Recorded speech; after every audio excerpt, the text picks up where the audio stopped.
Welcome to the Stubborn Love Podcast. I'm your host, Paige Bond. I'm a Gottman and attachment trained, solution focused marriage and family therapist. I specialize in helping folks design and build their dream relationships through structured therapy and resources, and also use modalities that go beyond traditional talk therapy, like accelerated resolution therapy and psychedelic assisted psychotherapy. School didn't teach us how to be good at love, so I created the Stubborn Love podcast to help you navigate it. Every episode has actionable tips that will help you create a happier, healthier, and more fulfilling life with the people you love. Join me on this journey of love and learning for the stuff they didn't teach you in relationship school. I hope you enjoyed this episode. Now let's get ready to rock and roll. Hello, and welcome to another episode of Stubborn Love. Today, we have a special guest named Brittani Procknow. They are a licensed clinical social worker, and I think I found someone just as obsessed with relationships as I am. So, we're here to talk about relationships and creating intimacy. And I have lots and lots of questions. So, before we dive into all of that good stuff, Brittany, can you kind of just introduce yourself to the audience? Let them know how you even got on track to become a specialist in relationship therapy. Sure. First off, thank you so much for having me. It's a pleasure to be here. So, I'm a licensed clinical social worker.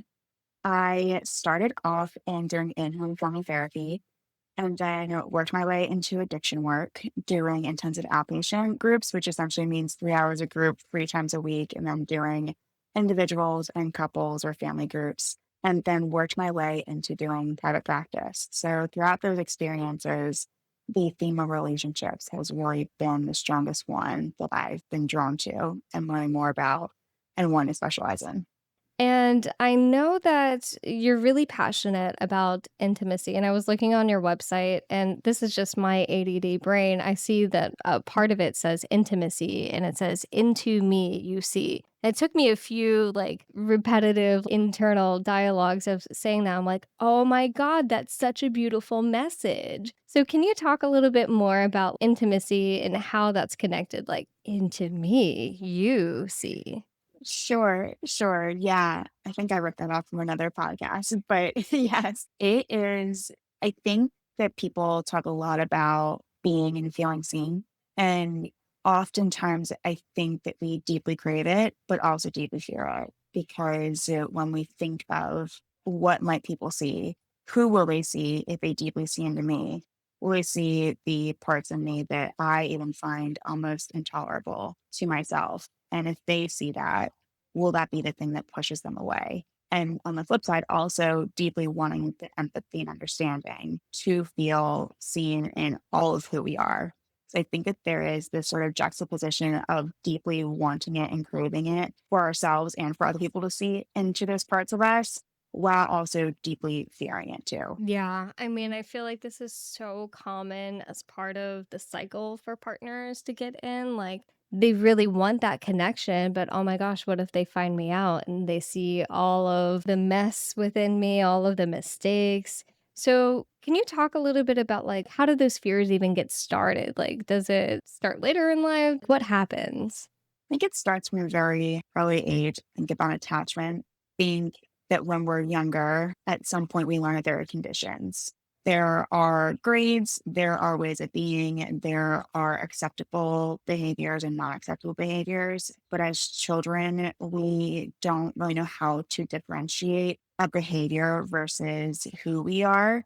So I think that over time, when we receive maybe repetitive messaging, or it just takes one message one time to really shake that sort of shame into us about ourselves being acceptable beings, then that really shakes our self esteem, maybe self worth, and ability to really feel that level of understanding and acceptance from those around us.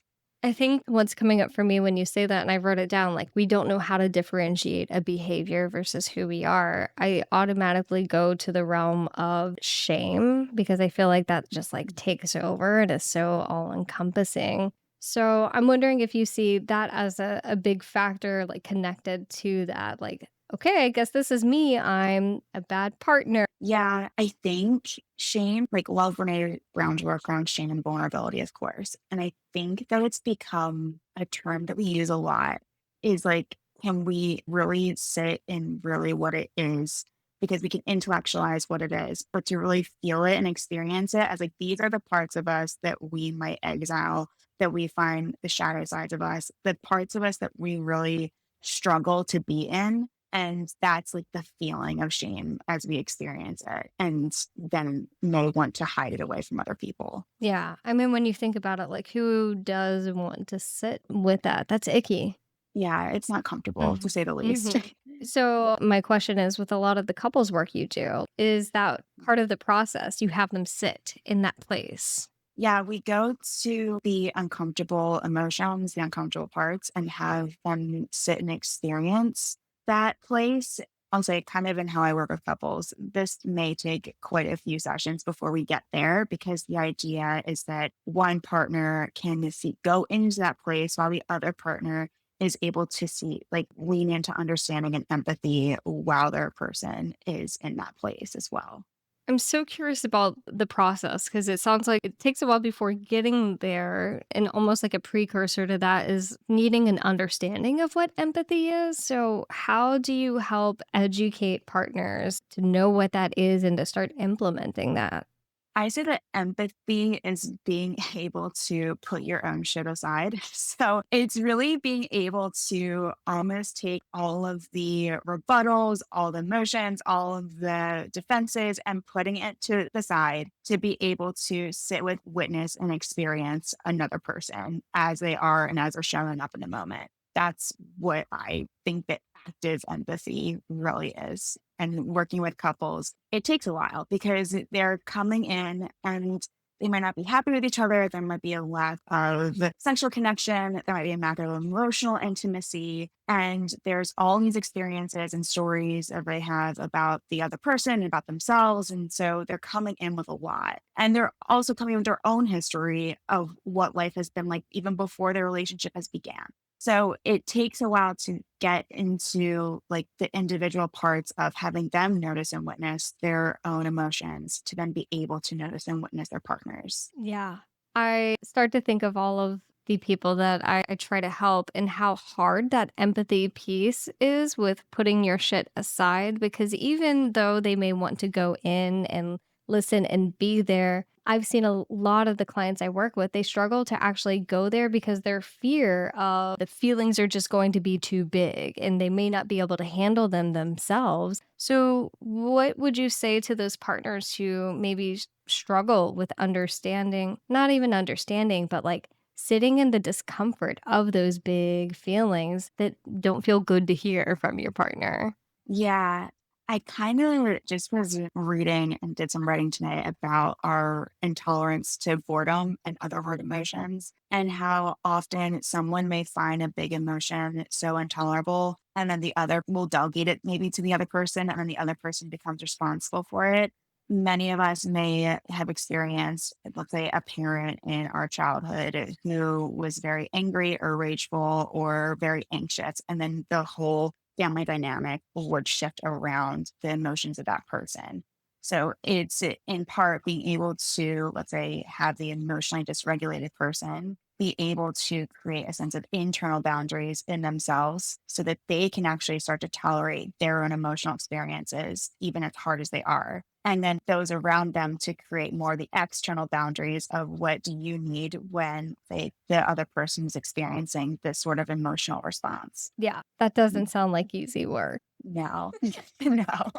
It takes a lot of time and patience. Like, I think I was actually talking to somebody about this because at some point in my kind of cases of like working with couples, I was like, I feel like I'm getting the sense of like dropping off before, like, we're just getting into a work and then it ends. And I'm like, oh man, is it me? Is it the process? And I think about it's long and it's tedious and it's not easy. And I think we just really want the results and we want them so badly. And then it's like trying to sprint a marathon. So it can be hard. Yeah. I'm curious how you might like instill hope in those people who maybe don't have as much skill built up for patience and want the results sooner. How are you able to still lead them along into the process and let them know, yes, this is hard. Yes, it's slow. And we're still getting there, y'all.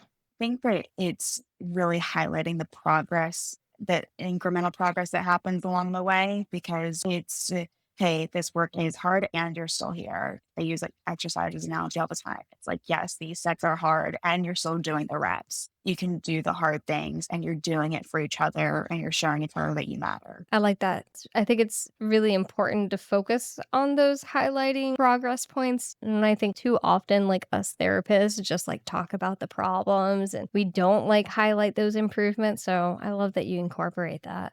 I know that attachment is like your bread and butter. And in your work, you've kind of talked about how, like, we have these attachment patterns and they are strategies rather than a style. Now, I know a lot of times people hear the buzzword attachment style. So, can you explain to listeners the difference between strategies versus style?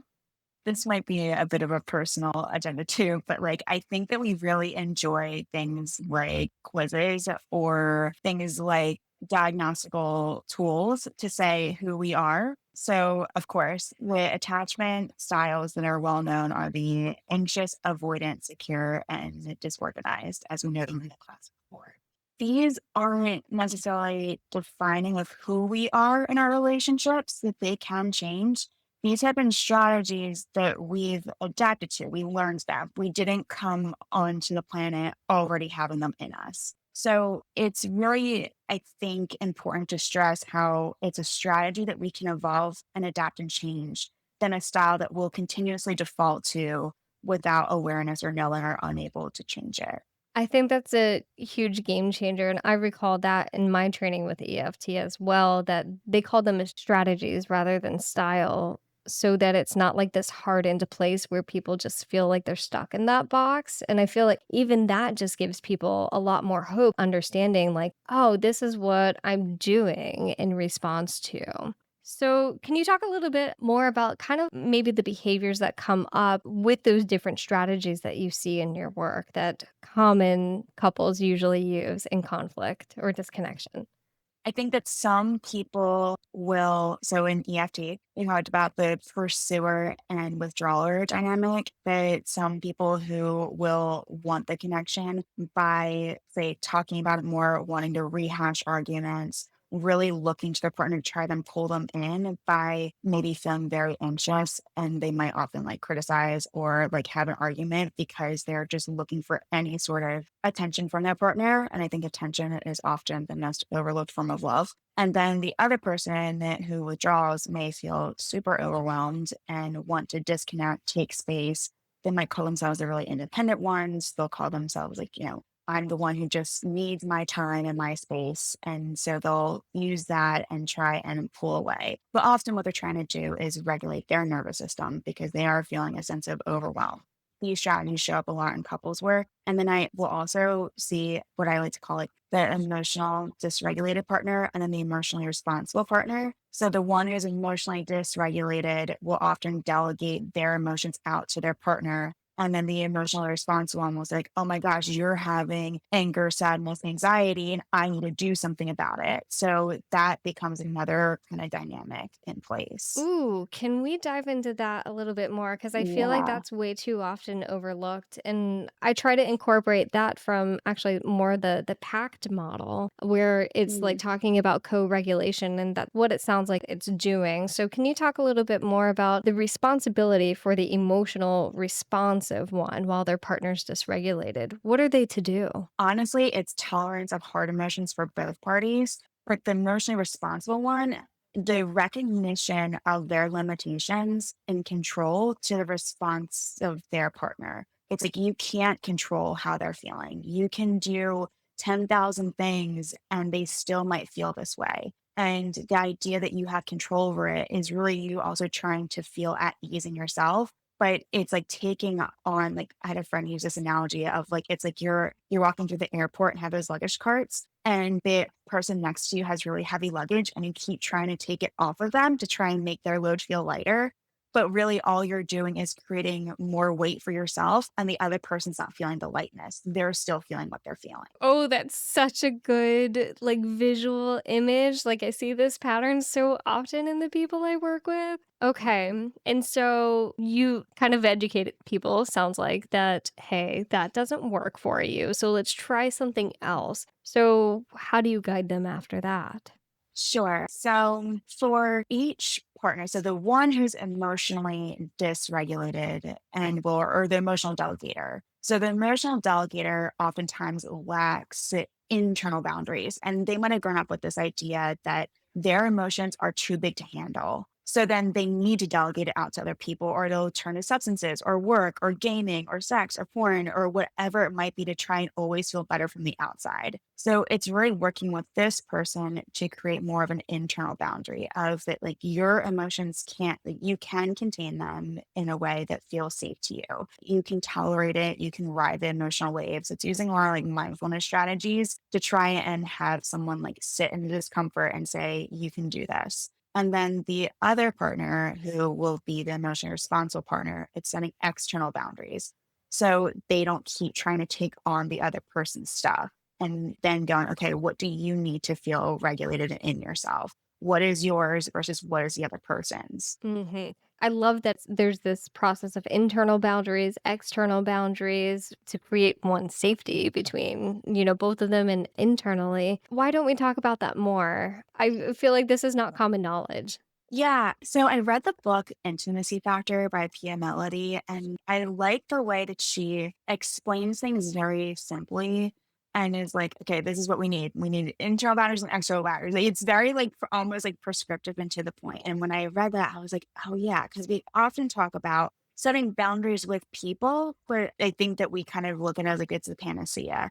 Don't always know that it's the thing that's going to help all scenarios. But if you look at it as like, we have an internal sense of self and then a relational sense of self, and we can set the boundaries for both of these, that it feels like that there's some nuances that we can create. Yeah. Okay. I will have to read that book. I know Pia Melody is often recommended by like Terry Real and his gang. Mhm. So it's on my very long list. Yeah. I'd love to hear maybe some examples of what internal boundaries look like and what external boundaries look like for those respective partners. Mhm. Like just So examples, yeah. sure. Like I like to say like internal boundaries are like the commitments that you'll keep to yourself in a way that is how do you internally and emotionally regulate. So if internally it's like the anxiety is feeling really big and it's like, okay, if I'm normally then turn to external factors, try and feel better, it might actually be like sitting with the experience, taking deep breaths, writing it down, just kind of like in action, kind of noticing some of like the individual's responses to things. And then externally, it might actually be voicing wants and needs. So then it's actually being able to say, this is what I need for myself. I need 5 minutes to be able to come back to you. I need to take a bit of a space and going for a walk. I'm going to call my mom and then call you back. Like those types of things that can create, okay, I need a bit of separation because I'm so in your emotional realm right now. Mhm. Awesome. I love those. Good strategies. Is there anything else to say more about like attachment strategies and how people are using them? It sounds like eventually to get the connection, but the way they go about it usually is more insecure. I think the reasons why we use these strategies, so like the EFT model has that infinity loop that really does a great job at showing a depiction of this and how our core emotions are, let's say, for the one who pursues, that it's, I'm really creating closeness. I really want that sense of closeness. It may stem from feeling abandoned earlier on in life. It may stem from feeling left or feeling like I need people to care about me, and then the other partner who may feel more of a withdrawal may actually feel like, okay, I actually need a sense of self because I felt like so enmeshed with other people, or I felt so overwhelmed by other people's emotional experiences that this is the way that I regulate. So to have these strategies and say, like, what's the generous interpretation as to what those needs are under these strategies? Mhm. Now, I don't know if you've found this in your work, but I find more often than not, people don't really know what their needs are. So, is that something you see? And if so, how do you help them actually like explore that? I see that too. Yeah. It can be challenging because needs will change over time. What we once needed may not be what we need now. But I think that often using the model of kind of like the inner child type work, because we can create a visual of what we might have needed at 5 years old. And like it's like a sense of time and space. So that space of what we might have needed at a younger age can help us identify some of the needs that we're trying to get met now. And sometimes when we're in ourselves and we're in this, like, hey, what do I need today? And it's like, I don't know. I'm just trying to get through it. Then it can feel a bit more daunting. So I kind of like to use more of a what did your 12-year-old self need? What did your 20-year-old self need? What did you need at that point in time that you may not have gotten that now you're seeking Mm. at this point in life? I really love that model because it sounds like you can connect to like what's being triggered in this moment and how might it feel similar to an experience in the past. If we can find that, that's how you can find the need it's missing. Okay. Yes. Very cool. I know something also that you wanted to talk about was like how to be more creative in creating passionate relationships, romantic or otherwise. So, can you speak to that a little bit more? Yeah, I think we're very much in our own silos today. And the idea of it takes a village is this sort of slogan, but how do we actually live it in a world where, we don't have to go to a grocery store anymore. We don't have to see people in a day if we don't want to. It's a choice more than a necessity anymore. So I think that it's putting a lot of pressure on couples. We're trying to find our soulmate, our person, and we're swiping for soulmates. Right? We're putting a lot of pressure on the romantic ideals and to really maybe create different types of love, like the Greek words of love of like the philia kind of love or the pragmatic kind of love that might be more of a business like kind of mentality or like the philia that might be more like the family. Like there's different like friendship kind of love. Think that it's really being able to diversify the way we relate and how we can find love in other areas outside of our romantic relationship. Yeah, that is way too common. It's so much pressure to also be like in that space of like, hey, it's just us two if we're like a monogamous couple. And it's like, man, that's a lot of time, energy, and you're balancing all the other things that come with life. And so I also see that friendship can, like friend support can be lacking a lot in certain partners that I'm seeing. So how is it that you would recommend they go about, like, creating and cultivating these deeper connections outside of their core partner? I like to use this analogy of who's your board of directors.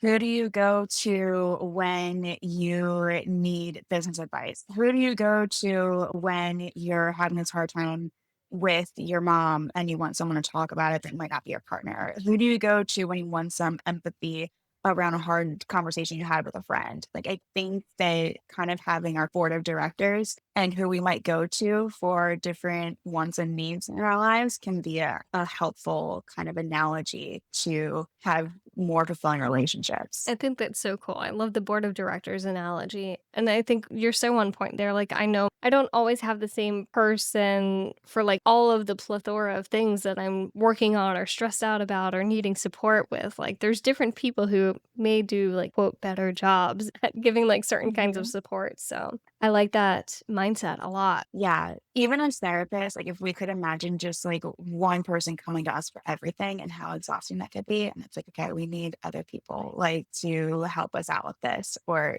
even if we think about our partners or where it's like, I don't need to talk to you about your fantasy football league. Please go talk to somebody else about that. Yes, yes. And Yeah. that's the great thing about friends and family and otherwise. I hope you're enjoying this episode. I want to take a moment to invite you to sign up for my free attachment dynamics workshop. We have partners use this as a foundation before we get started in relationship therapy. By watching this, you'll learn how to recognize negative communication patterns, understand how power dynamics show up in conflict, and most importantly, discover ways to turn conflict into opportunities for deeper emotional connection. And the best part, this is free for you. Make sure to head to pagebond.com or hit the link in the show notes to access it for free. Now let's get back to the episode. So I know we were talking a little bit before we started recording about monogamy and non-monogamy. And so one thing that I wanted to address is what can maybe monogamous partners or couples learn from non-monogamy as it relates to actually deepening intimate connections?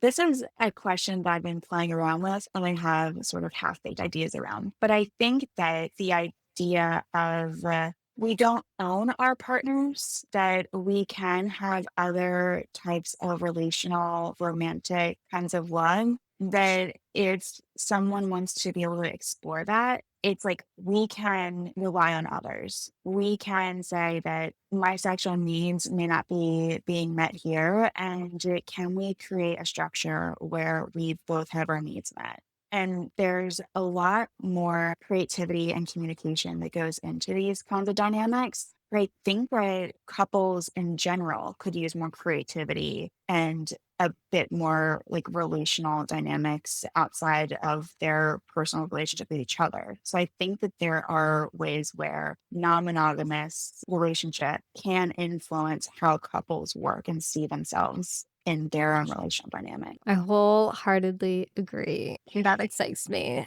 I'm kind of tainted and pissed off because I was really interested in a training recently and they were talking about attachment and how it doesn't support non monogamy. And I'm like, one, where are you reading that? Where do you get your research from? And two, we also haven't done enough research on non monogamous relationships because we're a really biased society and we choose to stick with the hetero, monogamous, norm, freaking white people. We don't have enough research on diverse populations. That's my soapbox that I'm gonna cool off of, and I won't go down that rabbit hole. I mean, we could go there. I mean, if you look at ancient texts too, things like polygamy, it's in the Bible. I mean, these things aren't new. So they've been around for a while. It's just that over time, culture and society will say what's acceptable and not versus not acceptable. And now that we're in a time where we have more information, knowledge, and options, why not explore how else it could be? Yeah, I think we're all just really opening our eyes or maybe, lifting the veil that we had over our eyes for all this time. Because, like you said, it's been around for a while. Yeah, I totally agree with you. Nothing is, so one way. I like that you're one of the more open mindsets and you understand how dynamic relationships can be. I think we're just dipping our toe in the water of how it could be. Yet, like how you mentioned that training, it's like when we think of, oh, yeah, this is now becoming more normalized. And if you're on dating apps, you will often see people who will have ethical non monogamy on their profile. And when there's a training that says, oh, this doesn't support this theory, it's like, oh, I thought we were so much further, but maybe we're not. Then we get kind of reminded as to, oh, wait, maybe it's not there just yet. Yeah. Well, I was talking about this with someone else just before you and I started recording on how even in grad school, we're trained as therapists. Honestly, we're trained from more so the hetero monogamous model, anyways. I don't know about your training in grad school, but we didn't really talk about other types of dynamics outside of monogamy. So even just being shipped out from our schools, we're not ready for this kind of difference in the world from these small worldviews that we were trained in. Absolutely. I heard a therapist say to me once, she was making the analogy to a yoga teacher training. She was like, grad school is like your 200 hour, but then anything you do outside of that is your specialty. And you get to explore that and make it your own. But it's basically here's the basics and then go and figure out what it is that you enjoy. The great thing is that there's tons of options. The overwhelming thing is that there's tons of options. Yes. There's the Yeah. pro, there's the con. Yep. Mhm. Exactly. Well, I wanted to talk about you having this relationship anxiety group because I think oftentimes we don't touch on that penetrating our relationships and causing a lot of discourse. And so, I was on your website and I saw that you do a relational anxiety group. So, can you talk about what that is and what you do in it? So this is actually a new group I'm starting October 1st. And it's born out of having conversations with friends, with clients, with people in my life around having relational anxiety. And some of the common things are is that I'm the one who keeps all together. I'm very responsible for the mental, emotional, physical labors around the house. I'm very much the independent one. I don't get to express my wants and needs as easily as those around me. I'm the peacekeeper. I'm the one who tries and makes sure that everyone else is okay, even if that means putting myself last. But I think that the level of anxiety that we have around our relationship and trying to help people create those internal and external boundaries to help feel at ease is an imperative skill that we just haven't, again, kind of haven't been taught throughout the course of our lives. So it's how to relate in a way that both true to ourselves and with ease and confidence with others. Oh, I like that tagline. It's so good. Yeah, I see that so much. The more anxious partner is usually the one who also feel like the problem, but like are carrying the weight of the relationship on their shoulders. So I'm so glad that you're doing this group. I wish that I found it many years ago when this was something that I was struggling with. I'm wondering, with the more anxious partners that you work with and that you see, are there certain themes outside of like just what you know about like their relational strategies or family history? But are there any other themes that you see? Like, are they workaholics or are they like, yeah. So I'm curious what you, Yeah, so you're definitely hitting on some things that I'm also passionate about in terms of like our addictive patterns that can be outside of like substance use addictions. But yeah, they are absolutely the high achievers. They are the ones who will outwork anybody. They might be perfectionistic. They have it all together. They're the ones who people will go to for just about anything because they're super reliable. So I think that they often feel a relational weight from so many people or very many different dynamics in their lives because they're like, yeah, I can do it. I got it all. I am good. You can come to me for anything. And I think that's also something from like a very independent culture that we live into. But yeah, and it gets reinforced mm, over time. the part that you said about like the one being the reliable person that everyone always goes to because they are reliable. And I just thought in my head of, well, for everyone else but themselves. Mhm. Can you Yes, talk about that? absolutely. And I think it's like a Buddhist saying, yeah, everything gets attributed, but it's like they compassion is only universal if you include yourself. So you do have to include yourself when you're thinking about how kind you are, how compassionate you are, how understanding you are to other people. But can you be understanding to yourself and maybe even make that more a priority? Yeah, I think too often they are deprioritizing. Well, because they're prioritizing everyone else's needs. So yeah, that Mm. makes sense. Yeah, theirs become more on the back burner. Yep. Well, is there anything else that you wanted to speak on regarding attachment, intimacy, cultivating relationships, things like that?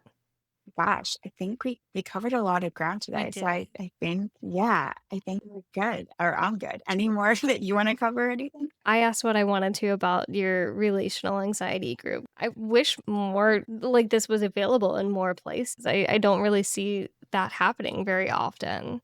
Yeah. I will say I like I mean, think about like the relational aspects. I like group dynamics because you get to mirror what it is that you want to create in your personal life in a group of people who are there for the same reasons, similar mission, similar backgrounds, or like things that they're struggling in to really have that level of empathy with one another. So that is something about group work that I learned in like the addiction space. That I was like, I wish that there was more spaces like this, like in addiction, it's AA or other places. What about like people who are just looking to connect in a way that is like, I'm struggling with my relationships or my workaholism or my perfectionism. Where do I go? Yes. Well, there is your Mhm. tech startup app idea right there. Yeah, right. I will Yeah, invest. wonderful. Thank you. Well, let's wind down here, but as we do, can you tell people like where to find you, what else you have going on? Sure. So I have a website. It is bprocknow.com. You'll find my newsletter. I write a weekly newsletter with some sort of insights or things that I'm just perusing on. And the relational anxiety group is happening October 1st. If you're in the Raleigh area, I'll be hosting an igniting intimacy couples workshop December 7th. Awesome. So yeah. Yeah. Cool. And last thing, I don't do this every episode, but I do it if I remember. Do you have like maybe a song that you're jamming to lately, or a book that you would recommend, or an audiobook that you've been diving into that the audience might appreciate? Yeah, one that I actually really enjoyed reading was it's a book called Adultery by Paulo Coelho. It's a book about a woman in Sweden and her kind of journey with an affair. And it's interesting read because it's very philosophical as well as a great story to read. Ooh, I love that. Thank you for that rec. Yeah, of course. All right, listeners, I will make sure to have all of the links to check out Brittany and all of the cool offerings that she's got in the show notes. So check those out, click the links, sign up for the newsletter, sign up for the group if you're in North Carolina. And with that being said, we'll catch you on the next episode. And that's a wrap for today's episode of Stubborn Love. I hope you gathered some wisdom to bring into your love life and improve your relationships. If you enjoyed today's chat, don't forget to subscribe and leave a review. That'll help this episode reach even more listeners. If you have any questions or stories you would like me to cover in the future episodes, drop me a message. I love hearing from you.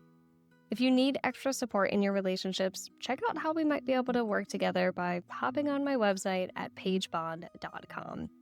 Until next time, don't let being stubborn keep you from secure love. Catch you in the next episode.